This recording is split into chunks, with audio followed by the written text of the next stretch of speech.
믿사오며 그 외아들 우리 주 예수 그리스도를 믿사오니 이는 성령으로 잉태하사 동정녀 마리아에게 낳으시고 본디오 빌라도에게 고난을 받으사 십자가에 못 박혀 죽으시고 장사한 지 사흘 만에 죽은 자 가운데서 다시 살아나시며 하늘에 오르사 전능하신 하나님 우편에 앉아 계시다가 저희로서 산자와 죽은 자를 심판하러 오시리라. 성령을 믿사오며 거룩한 공예와 성도가 서로 교통하는 것과 죄를 사하여 주시는 것과 몸이 다시 사는 것과 영원히 사는 것을 믿사옵나이다.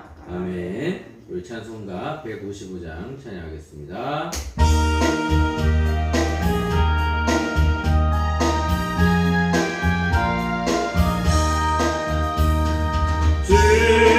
주님께 영광 다시 사신 주 사망 권세 모두 이기시었네.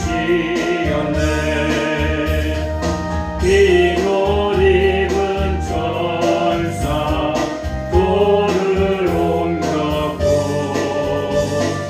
누우셨던 곳을 이어 있었네.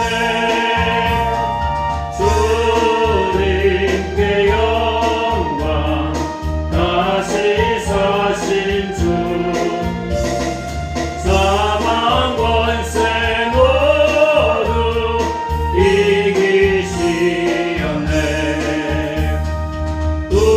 부활의 주님 나타나시사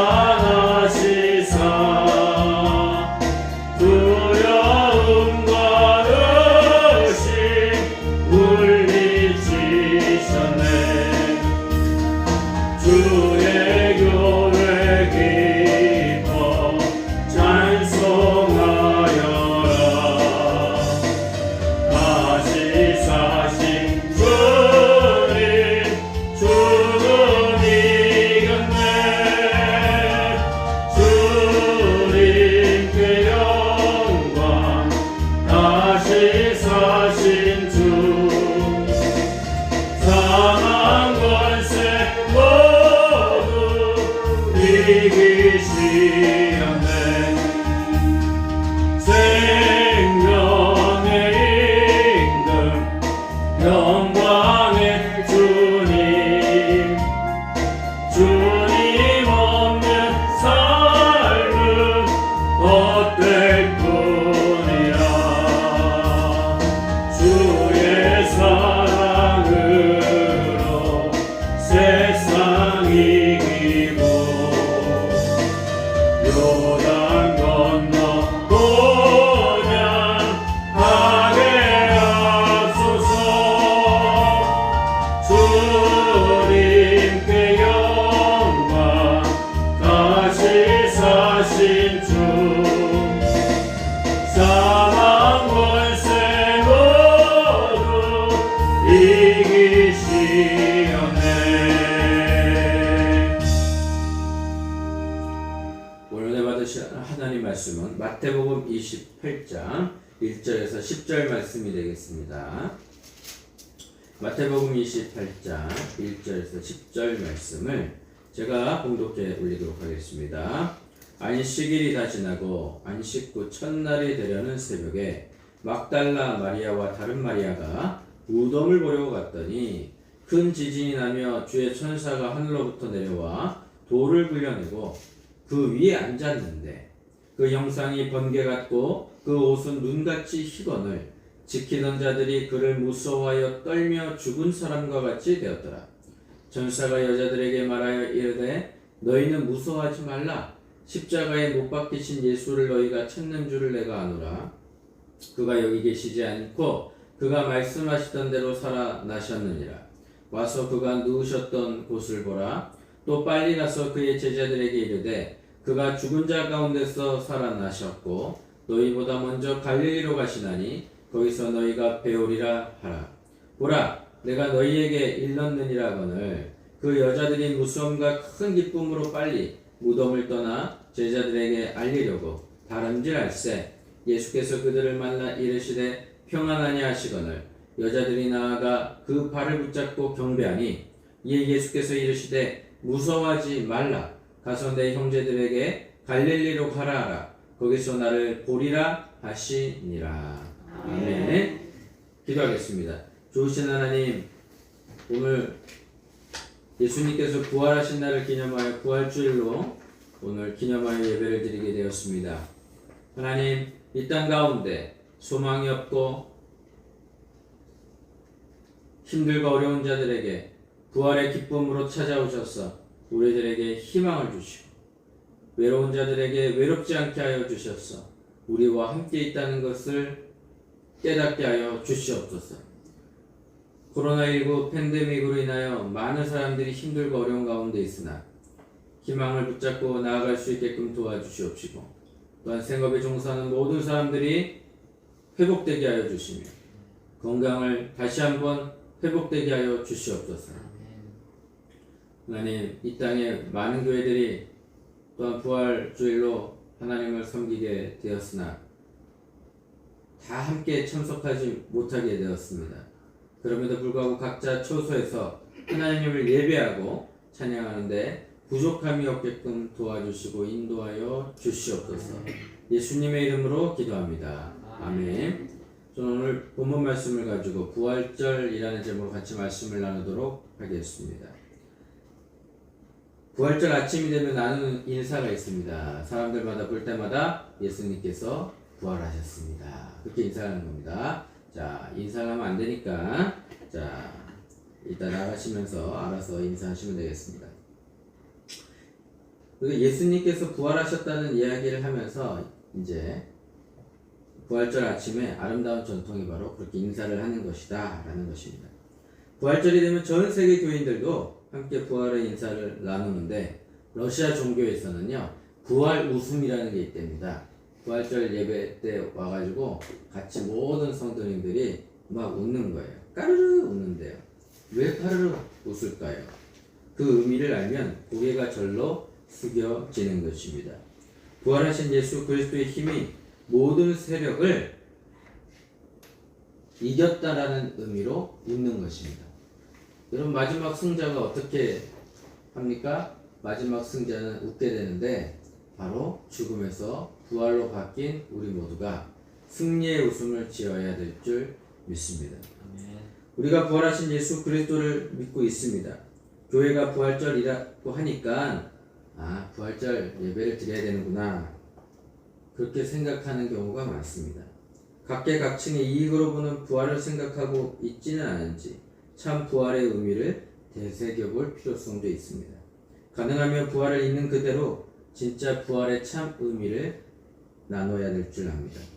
어쩌면 예수님께서 십자가에서 안 달리셔도 되는데 십자가에서 달리신 이유가 있죠. 십자가는 죄인들이 짊어지고 가는 형틀입니다. 어찌 보면 우리가 생각하는 무서운, 미국에서는 사람들을 사용할 때는 전기 의자로 앉혀가지고 사람을 죽이기도 하고 요즘은 또한 약물 투입으로 해서 사람을 죽이는데 그때 당시에는 잔인한 십자가 틀로 사람을 죽였습니다.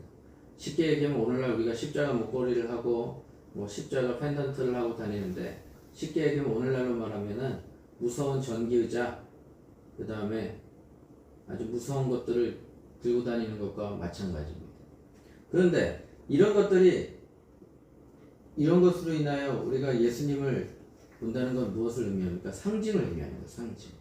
십자가를 바라보면서 내가 죄 가운데서 벗어나서 이제 하나님의 자녀로 거듭났다 라는 것을 보여주기 위한 상징인 것입니다. 그래서 죄란 존재가 어디서부터 나왔느냐? 하나님께서 아담과 하와를 만드셨을 때는 죄가 없었습니다. 아담과 하와는 온몸을 벗고 다녔습니다. 왜 온몸을 벗고 다녔습니까? 벗고 다녀도 창피하지 않았기 때문에 그렇습니다. 죄가 들어오기 전에는 그게 창피한 건지 몰랐습니다. 왜냐하면 사람의 집중이 어디로 되어 있냐면 하나님에게 집중되어 있기 때문에 그것을 입고 다니든 얻고 다니든 신경을 쓰지 않게 되는 것입니다. 근데 아담과 하와가 범죄함으로 인하여 예수님께서 십자가에서 달리신 것처럼 그의 가운데 죄가 들어왔습니다. 동산나무에 선과 악을 알게 하는 나무가 있는데 그것을 먹지 말라. 그랬더니 사람은 그것을 먹고 즐겼습니다. 그러다 보니까 그 안에 죄가 들어오기 시작하였고 죄로 인하여 사람들은 그 벌거벗은 모습에 수치가 생겼습니다. 그리고 나서 사람은 에덴 동산에서 쫓겨나서 척박한 땅에 들어가 사람이 삶을 영위하게 됩니다. 그때 아담과 하와의 자녀들인 가인과 아벨이 살인 사건으로 인하여 사람은 땅에 피를 흘리게 되었고, 그리고 하나님의 사람들과 사람의 사람들이 있었는데 사람의 사람들은 결국은 사람들을 죽였다고 자랑하기 시작하고, 그리고 또한 섞여서 살기 시작을 했습니다.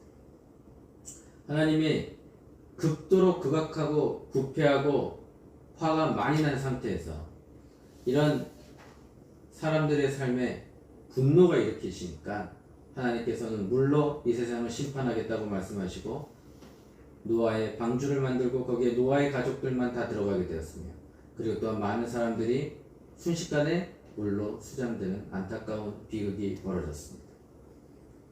노아 사건으로 인하여 하나님께서는 물로서는 심판을 내리지 아니하겠다고 그러면서 무지개를 선물로 약속해 주셨고, 무지개를 볼 때마다 하나님은 물로서 심판을 하지 않겠다는 약속의 징표를 계속적으로 보여주고 있다고 우리는 믿고 있습니다. 그런데 엄청난 홍수 사건으로 인하여 좀 재미있는 사건은 뭐냐면 각 지역마다 그 전설이 내려오지 않습니까? 근데 홍수에 대한 전설은 모든 세계에 다 있다는 거예요. 그 엄청난 사건들이 각자의 그 전설 속에, 그 다음에 옛 고대 문헌 속에서 나타나고 있다는 거죠. 그런데 그렇게 노아의 방주 사건을 통해서 사람들은 두려움이 쌓이기 시작했습니다. 그 두려움은 어떤 걸로 변했을까요? 우상 숭배로 바뀌기 시작했습니다. 이스라엘 사람들은요 전부 다 유목민이었습니다. 그래서 돌아다니면서 삶을 영위해 나가야 되죠. 하지만 가나안 땅 사람들은 그러지 않았습니다. 왜 그랬을까요? 거기서는 토지가 있었고 거기서 비가 내리고 작물이 솟아나게 되어 있기 때문에 그렇습니다. 그러다 보니까 거기서 나오는 땅의 신, 그 다음에 하늘의 신이 반드시 있어야 농작물이 잘 자라게 되니까 이스라엘 백성들도 결국 그 두려움에 빠지게 되었고 결국 우상 숭배를 하기로 하였습니다. 그리고 또한 수많은 강대국들이 태어나기 시작을 합니다. 그리고 그 강대국들은 이스라엘을 잔인하게 처단하고 죽이게 됩니다. 그럴 때마다 이스라엘 사람들은 하나님이 어디 있을까? 이런 질문을 하게 됩니다. 우리가 극도로 힘들고 어려울 때 우리가 예수님을 믿는데 나의 하나님은 어디에 계십니까? 이런 질문을 할 때가 있습니다. 나 너무 힘들어요. 주님, 경제적으로 너무 힘들어요.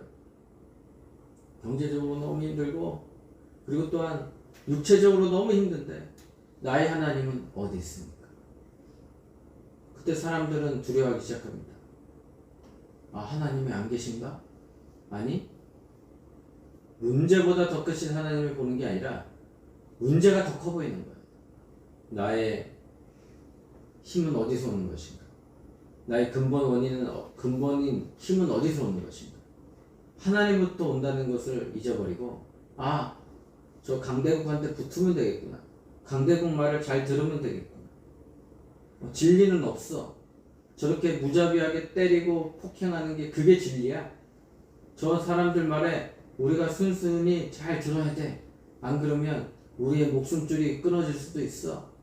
그러면서 하나님을 배교하기 시작을 했습니다.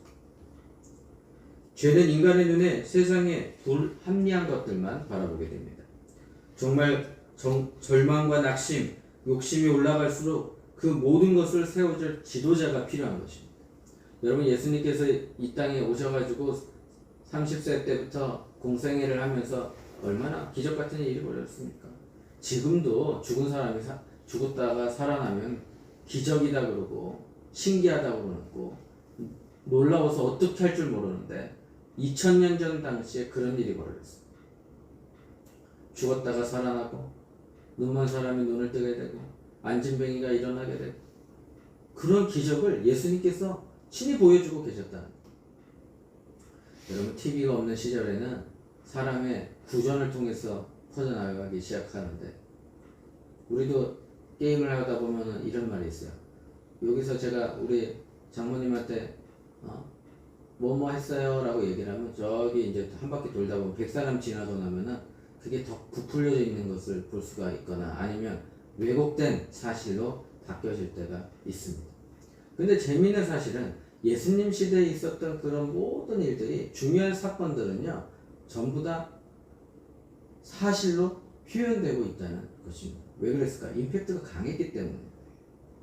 그냥 우리가 사람이 살아가는데 대충 하고 마는 거면 부풀려질 수도 있지만, 이거는 너무 사실이 정확하니까 이게 수천 명이 들어도 아, 그렇구나, 그랬구나, 거기에 대한 그 중요한 사실에 정확하게 사람들에게 널리 퍼지게 된 것이고, 그리고 그의 제자들이 또한 복음서를 쓰면서 또한 많은 사람들에게 나눠주게 된 것입니다. 세례요한은 그 후보에게서 진작에 탈락됐고, 예수님이서 예루살렘에 입성했을 때 종려나무 가지를 들고 호산나 다윗의 자손이여 열렬히 환영해 주었지만 구원자로서의 아무런 역할을 하지 아니하셨습니다. 죄에 가려진 인간의 눈, 참 하나님이신 예수 그리스도를 보지 못했습니다. 그냥 정치적인 지도자가 되어줄 것이다 라고만 생각했지, 그분이 하나님의 아들이라고는 생각하지 못한 것입니다. 그 죄를 멸하시려 예수님께서 이 땅에 오신 것입니다. 마태복음 1장 1절에 아브라함과 다윗의 자손 예수 그리스도의 계보라고 했고, 마가복음 1장 1절에 하나님의 아들 예수 그리스도의 복음이 시작이라. 요한복음 1장 1절에 태초에 말씀이 계시니라. 이 말씀이 하나님과 함께 계셨으니 이 말씀은 하나님이시니라. 이것이 바로 예수님에 대한 이야기입니다. 그 말씀이 바로 예수 그리스도인 것입니다. 우리는 이 사실을 고백하기 전 이 순간에 부활절 예배를 드리게 되는 것입니다. 이 말씀을 받아들이지 못한 사람들은 지금 이 자리에 없는 것입니다. 요한복음 11장 25절에 예수께서 이르시되 나를 부활이요 생명이니 나를 믿는 자는 죽어도 살겠고 무릇 살아서 나를 믿는 자는 영원히 죽지 아니하리라. 이것을 내가 믿느냐? 여러분, 부활하신 예수님을 믿습니까? 부활을 믿지 못하는 사람들이 많습니다. 부활을 믿지 못하는 헬라인들에게 바울은 이렇게 얘기해요. 고린도후서 15장 14절에 그리스도께서 만일 살아나지 못하셨으면 우리가 전하는 것도 헛것이요 너의 믿음도 헛것이다. 전도서 12장 2절과 1장 2절에 전도자가 이르되 헛되며 헛되고 헛되니 모든 것이 헛되도다. 잘못하다가는 모든 일이 다 헛되고 맞는 것입니다. 기도와 찬양을 열정으로 한다 해도 우리 마음 안에 예수 그리스도가 없으면 아무런 의미도 없고 말씀도 없는 것입니다.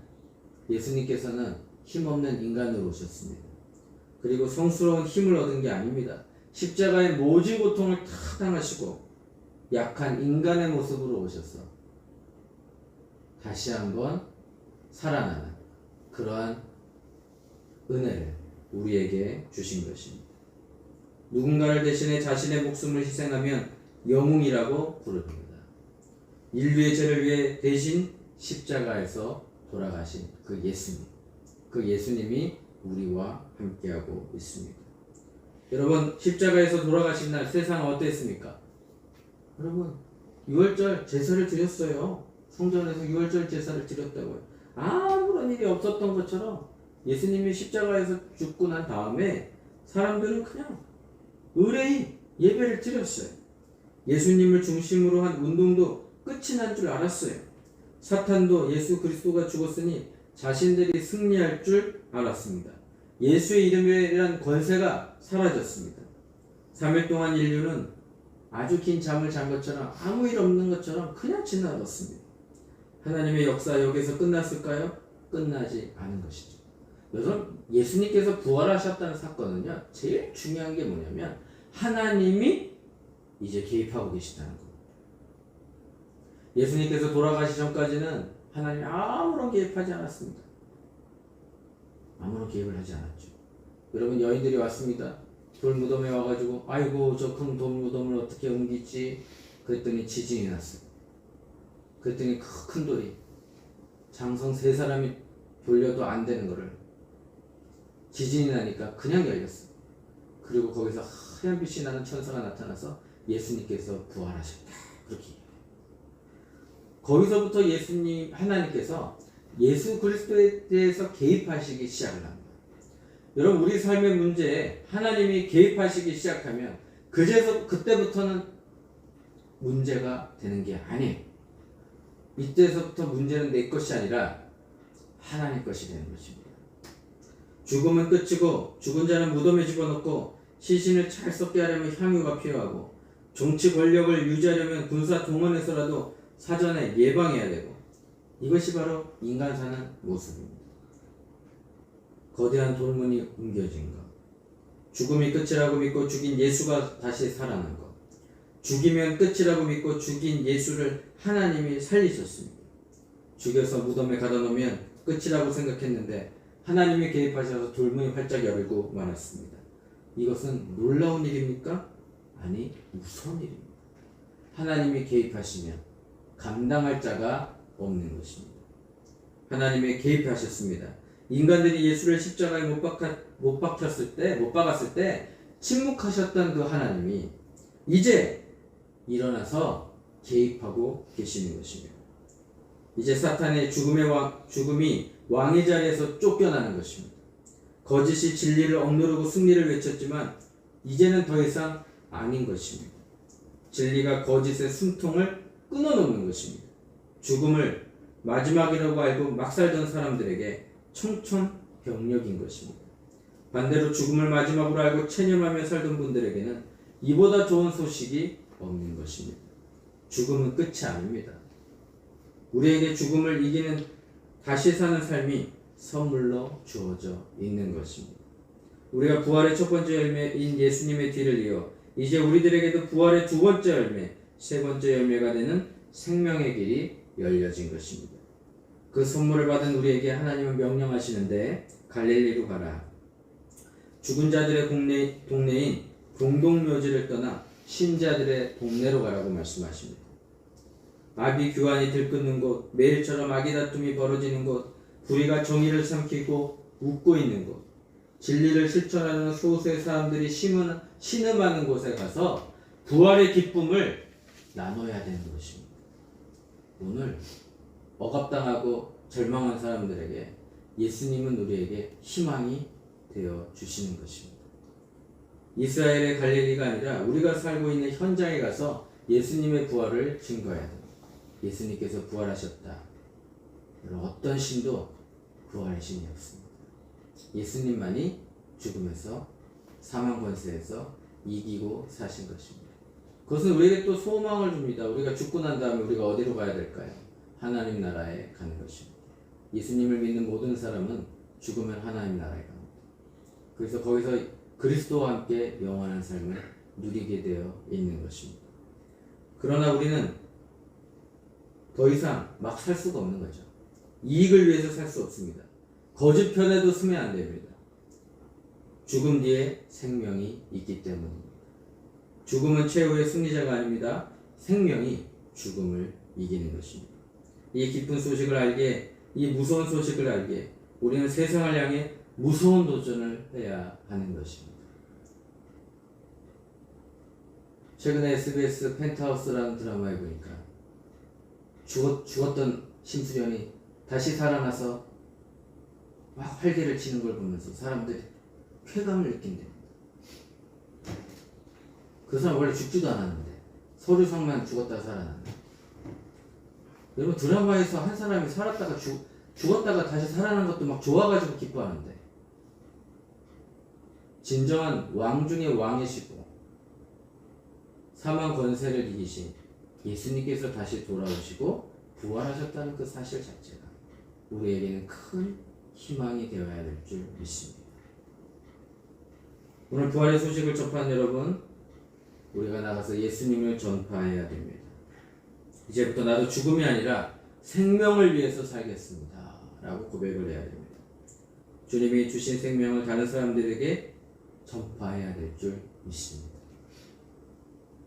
제가 이번에 이제 고성군 기독교연합회에서 부활절 책자를 만들어요. 이제 오늘 2시 30분이 되면 고성교에서 부활절 연합 예배를 드리게 되는데 코로나19로 인해서 많은 사람들이 참석하지 못합니다. 거기는 180석밖에 들어가지 못해서 인원수가 제한되어 있는데 책자를 만들었어요. 책자를 만들면서 그래도 코로나19로 다 힘든다고 하는데 모든 사람들이 십시일반 도와줘가지고 책자를 만들게 되었어요. 저분들의 귀한 헌금으로 인하여 또 연합회가 또 잘 운영이 되겠죠. 우리가 기독교인들이 힘을 합쳐서 이야기할 수 있는 건 이런 겁니다. 부정과 부패와 그리고 잘못된 길을 걷는 사람들에게 힘있게 당당히 외쳐주는 겁니다. 그리고 소외되고 연약한 사람들의 힘이 되어줘야 됩니다. 그것이 바로 연합사업의 공통적인 목적입니다.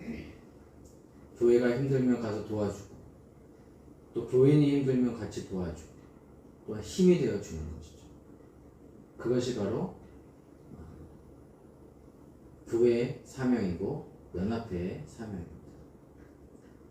그리고 또한 사람들이 기부를 하셔가지고 헌금하시고 기부하셔가지고 또 이번에 또 20명 정도 되는 아이들에게 장학금을 주게 되었습니다. 얼마나 행복한 일인지 모릅니다. 어떤 목사님이 이런 글을 써주셨어요.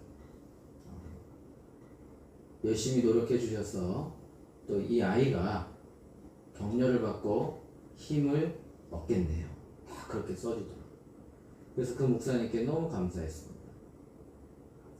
그렇죠. 어떤 사람에게는 그 작은 금액이 힘이 될 수 있습니다. 그리고 위로가 될 수 있고 격려가 될 수도 있는 것입니다. 이 부활주일 아침에 이 모든 것에 우리 교회도 동참했다는 거, 우리 교회도 동참했다는 게 중요합니다. 우리 교회도 동참하고 또 적극적으로 협력해주는 우리 성도님들이 계시기 때문에 또한 이렇게 일을 할 수가 있는 것입니다. 이번 주간 우리에게 부활의 은혜가 우리 삶 가운데 가득 넘치시길 예수님의 이름으로 축원합니다. 기도하겠습니다. 좋으신 하나님 감사합니다. 오늘 부활주일 아침에 이렇게 모여서 우리가 함께 예배드리게 하여 주심을 감사하고 또한 함께 드리지 못한 분들은 또 영상을 통하여 함께 예배드리게 되었습니다. 하나님 우리에게 힘을 주시고 용기를 주시고 그리고 또한 아픈 사람들마다 하나님 치유받게 하여 주시고 경제적으로 어려운 사람마다 하나님께서 공급해 주시는 그 은혜를 체험하게 하여 주시옵소서. 오늘도 귀한 예물 드린 손길이 하나님께서 함께 하여 주시옵시고 하늘의 신령한 복과 땅의 기름진 복으로 축복하여 주시옵소서. 이제 우리 주 예수 그리스도의 은혜와 무한하신 하나님의 사랑과 보혜사 성령님이 내주하시고 통하시고 충만하심이 이 자리에 참석한 믿음의 권속들 머리 위에 지금으로부터 영원토록 함께 있을지어다. 아멘. 할렐루야. 예수님 부활하셨습니다. 자, 우리 옆에 있는 분들과 고백하겠습니다.